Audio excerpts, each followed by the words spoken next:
উন্নত চিকিৎসা পুনর্বাসন ও রাষ্ট্রীয় স্বীকৃতির দাবিতে জুলাই গণ অভ্যুত্থানের আহতরা পুলিশের ব্যারিকেড ভেঙে মধ্যরাতে রাজধানীর মিন্টু রোডে প্রধান উপদেষ্টার সরকারি বাসভবন যমুনার সামনে অবস্থান নেয়।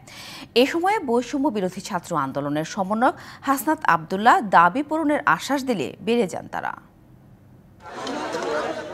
উন্নত চিকিৎসা পুনর্বাসন ও রাষ্ট্রীয় স্বীকৃতির দাবিতে মধ্যরাতে পুলিশের ব্যারিকেড ভেঙে প্রধান উপদেষ্টার বাসভবন যমুনার সামনে অবস্থান নেন জুলাই আন্দোলনের আহতরা। এ সময় বিক্ষোভ করেন তারা। তাদেরকে শান্ত করতে রাত 12:15টায় ঘটনাস্থলে আসেন বৈষম্য বিরোধী ছাত্র আন্দোলনের আহ্বায়ক হাসনাত আবদুল্লাহ। তিনি বিক্ষোভকারীদের সুচিকিৎসার আশ্বাস দেওয়ার চেষ্টা করার সময় পড়েন তোপের মুখে। আসুন আমরা অটিজম সম্পর্কে জানি, না বুঝেই ওদেরকে বোঝা না মনে করি। এখানে এই স্বীকৃতির বিষয়ে আপনার সাথে আমার তো কোনো পার্থক্য নাই।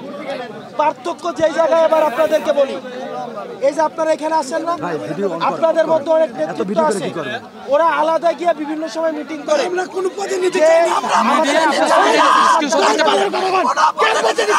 আহতরা জানান নিজস্ব অর্থায়নে চিকিৎসা চলছে তাদের। এছাড়াও রাষ্ট্রীয় স্বীকৃতির অভাবে ভবিষ্যৎ অনিশ্চিত তাদের। বিভিন্ন জায়গায় চিকিৎসা করছে, কারণ জুলাই 18 গুলি লাগে, কারণ ওই সময় তো কোনো দেশের কোনো ছিল না।